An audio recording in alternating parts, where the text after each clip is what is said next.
कोई क्वेश्चंस आता ही है, चाहे वह डेरिवेशन हो या फॉर्मूले पे पूछा गया डायरेक्ट क्वेश्चंस। तो आज हम लोग इस टॉपिक्स को बहुत ही आसान तरीके से समझने की कोशिश करेंगे, जिसमें हमारा पहला है जो वह है इन एक्सियल पोजीशन, यानी कि डाइपोल के कारण इलेक्ट्रिक फील्ड देखना है उसके एक्सियल पोजीशन में। सेकंड है उसके इक्वेटोरियल पोजीशन में, जो कि हम नेक्स्ट वीडियो में देखेंगे। पहले तो हम इसको आसान तरीके से समझते हैं, ठीक है। तो चलिए हम लोग देखते हैं एक्सियल पोजीशन के द्वारा इलेक्ट्रिक फील्ड कैसे कैलकुलेट करते हैं। तो मान लीजिए हमारे पास यहाँ पर एक डाइपोल हो गया, ठीक, और dipole minus Q plus Q, ये इसका सेंटर हो गया। डाइपोल के बीच की जो डिस्टेंस होती है उसको बेसिकली 2l कंसीडर किया जाता है, और क्योंकि ये मिडिल पॉइंट है इसलिए ये हाफ डिस्टेंस जो हो जाएगी वह l हो जाएगी, और ये वाली जो हाफ डिस्टेंस है वह l हो जाएगी। सेंटर से इस दोनों चार्ज को मिलाने वाली जो लाइन होती है इसी को एक्सिस कहते हैं, इसी को क्या कहते हैं, एक्सिस कहते हैं। तो हमको एक्सियल लाइन पर ही इलेक्ट्रिक फील्ड को कैलकुलेट करना है, और साथ ही साथ जो इस एक्सियल लाइन के परपेंडिकुलर जो पॉइंट्स होता है, मतलब जो सीधे ऐसे जाता है, उसको इक्वेटोरियल लाइन कहा जाता है। तो हमको इस एक्सियल लाइन पे डेरिवेशन आज देखना है। तो मान लीजिए कि इस एक्सिस पर हमने कोई पॉइंट यहाँ पे P कंसीडर कर लिया, जहाँ पर हमको इलेक्ट्रिक फील्ड कैलकुलेट करना है। तो यहाँ पर जो इलेक्ट्रिक फील्ड होगी वह इस डाइपोल के कारण किस तरीके से होगी, हम लोग देखेंगे कि वो माइनस के कारण अलग इलेक्ट्रिक फील्ड होती है और प्लस के कारण यहाँ पर, क्योंकि डाइपोल में दोनों ही चार्ज सिस्टम के अंदर आते हैं, इसलिए यहाँ पर जो नेट इलेक्ट्रिक फील्ड होगी वह दोनों के कारण होगी, ठीक है। माइनस के कारण जो इलेक्ट्रिक फील्ड होती है वह हमेशा माइनस की तरफ होती है ऐसे, और जो प्लस के कारण इलेक्ट्रिक फील्ड होती है वह हमेशा उससे दूर की तरफ होती है, बाहर की तरफ। तो ये ई प्लस यानी प्लस की कार्ड फील्ड हो गई, और ये माइनस की कार्ड फील्ड हो गई। ये जो पॉइंट हमने पी माना है इसको सेंटर से मान लीजिए कि ये आर डिस्टेंस पर है। तो अगर इसको सेंटर से आर डिस्टेंस पे आपने मान लिया है तो प्लस वाले पॉइंट से इसकी डिस्टेंस कितनी हो जाएगी, देखिए ये पूरा डिस्टेंस आर है और ये हमको चाहिए प्लस वाले से डिस्टेंस। तो अगर हम इस पूरी डिस्टेंस में से इतनी डिस्टेंस, मतलब ये वाली जो डिस्टेंस है, इसको अगर हम कट करके निकाल दें तो हमारी सिर्फ और सिर्फ इतनी डिस्टेंस बचेगी। तो ये आएगा क्या, ये आएगा पूरा हो गया आर और इतनी हो गई एल। तो आर में से हम एल यहाँ से माइनस कर देंगे तो ये इतनी डिस्टेंस बचेगी। तो हम लोग इसको लिख सकते हैं आर माइनस एल, ठीक है। और माइनस से इसकी डिस्टेंस कितनी होगी, माइनस वाले से अगर हमको इसकी डिस्टेंस देखनी है, यहाँ से इसकी पूरी डिस्टेंस, तो हम लोग इसको देखेंगे तो इसको हम लोग बोलेंगे ये देखिए यहाँ तक आर है और इतना एक्स्ट्रा हमारे पास एल, तो इस पूरे को हम लोग बोलेंगे आर प्लस एल। क्लियर। तो इस तरह से हमने सारी डिस्टेंस को क्लियर कर लिया। अब हमको नेट इलेक्ट्रिक फील्ड इस पॉइंट पे देखनी है। तो नेट इलेक्ट्रिक फील्ड प्लस के कारण इधर है, माइनस के कारण इधर। क्योंकि इलेक्ट्रिक फील्ड एक वेक्टर क्वांटिटी है, इसलिए जो नेट इलेक्ट्रिक फील्ड होगी वह डायरेक्शन पे भी डिपेंड करेगी, और ये दोनों अपोजिट डायरेक्शन में है, इसलिए ये दोनों को माइनस करने पर जो फील्ड आएगी उसी को हम लोग नेट इलेक्ट्रिक फील्ड मानेंगे। क्लियर। चलिए अब हम यहाँ पे फॉर्मूला लिख के केवल इसको सॉल्व करेंगे और हमारा आंसर आ जाएगा। तो E net is equal to what, E plus electric field due to point charge.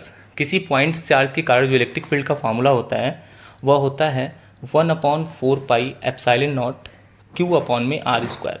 ये किसी पॉइंट चार्ज के कारण इलेक्ट्रिक फील्ड का फॉर्मूला होता है। तो यहाँ पे प्लस के कारण हमको देखना है, यानी ये जो प्लस है इसके कारण यहाँ पे फील्ड कितनी होगी, तो इसके फॉर्मूले के अकॉर्डिंग लिखेंगे तो 1/4 pi epsilon not Q upon में आर स्क्वायर। आर मतलब प्लस से इसकी डिस्टेंस कितनी है, आर माइनस एल। तो यहाँ पे हम लोग लिखेंगे आर माइनस एल का होल स्क्वायर, क्योंकि फॉर्मूले में आर स्क्वायर है। क्लियर। माइनस का साइन लगाएंगे, ई माइनस, तो माइनस के कारण जो इलेक्ट्रिक फील्ड है उसको हम लिखेंगे 1/4 pi epsilon not Q upon में, अब माइनस से इसकी डिस्टेंस कितनी है, ये देखिए यहाँ से यहाँ तक आर प्लस एल है, तो हम इसको लिखेंगे आर प्लस एल का होल स्क्वायर। क्लियर। अब हम इसको नीचे सॉल्व करेंगे। अब देखिए E net is equal to Q upon 4 pi epsilon naught common है, तो हम इसको कॉमन कर लेते हैं, Q upon 4 pi epsilon naught. Clear. अब अंदर क्या बचेगा, यहाँ बचेगा 1/r माइनस एल का होल स्क्वायर, और यहाँ बचेगा 1/r प्लस एल का होल स्क्वायर। ठीक है। अब हम इसको सॉल्व करेंगे।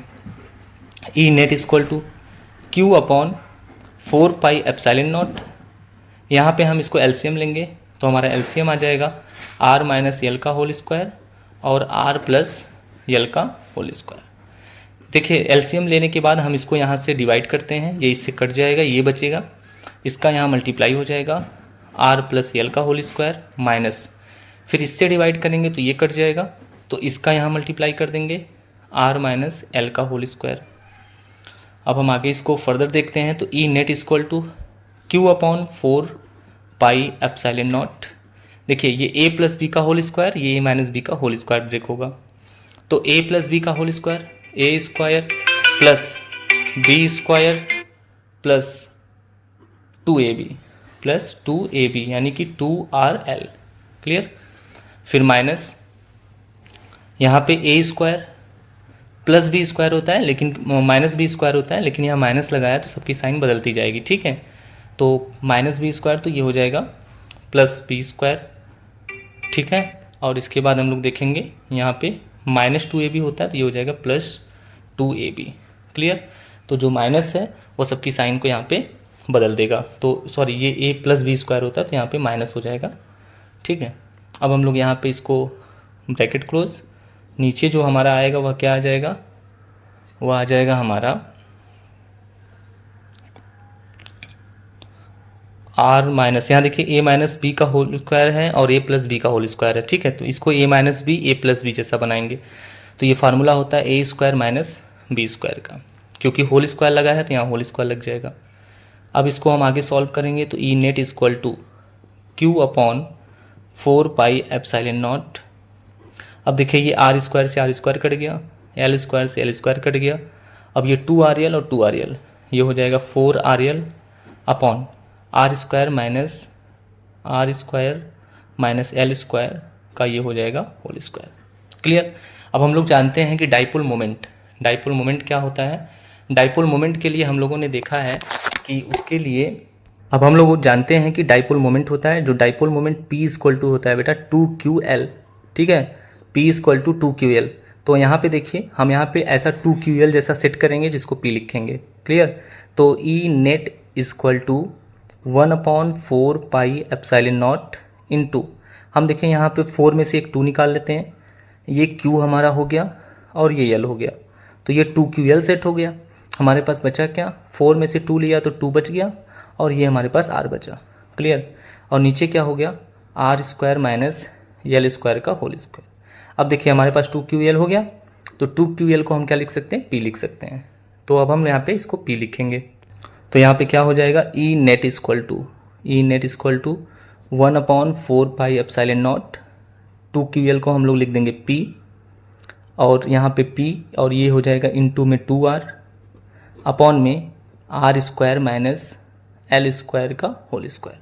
ये हमारा आ गया इलेक्ट्रिक फील्ड एक्सियल पोजीशन में, ठीक है।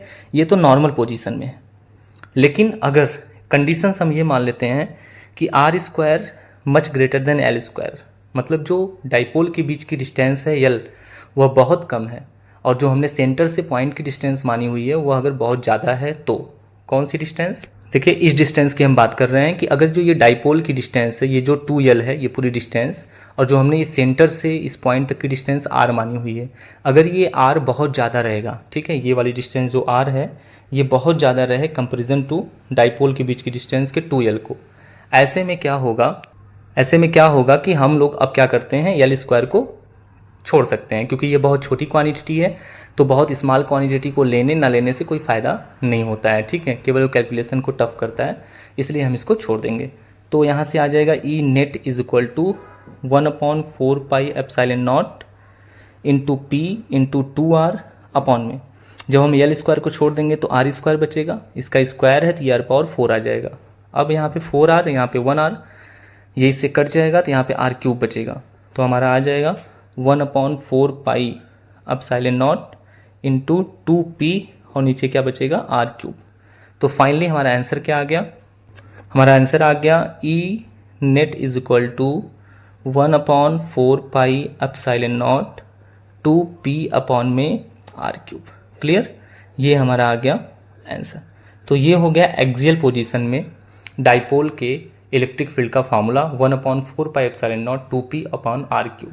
कभी कभी देखा जाता है कि इसी फार्मूले पे डायरेक्ट न्यूमेरिकल आ जाता है, इसलिए आप इस फार्मूले को भी सीधे सीधे इसको याद कर लीजिए, लर्न कर लीजिए, क्योंकि फार्मूले पे अगर नहीं आता है न्यूमेरिकल तो फिर आपको डेरिवेशन आना ही आना है। ठीक है, ऐसे ही नेक्स्ट डेरिवेशन हम लोग आसान से लेके आएंगे, जो आपको बहुत ही ईजिली तरीके से समझाने की कोशिश की जाएगी।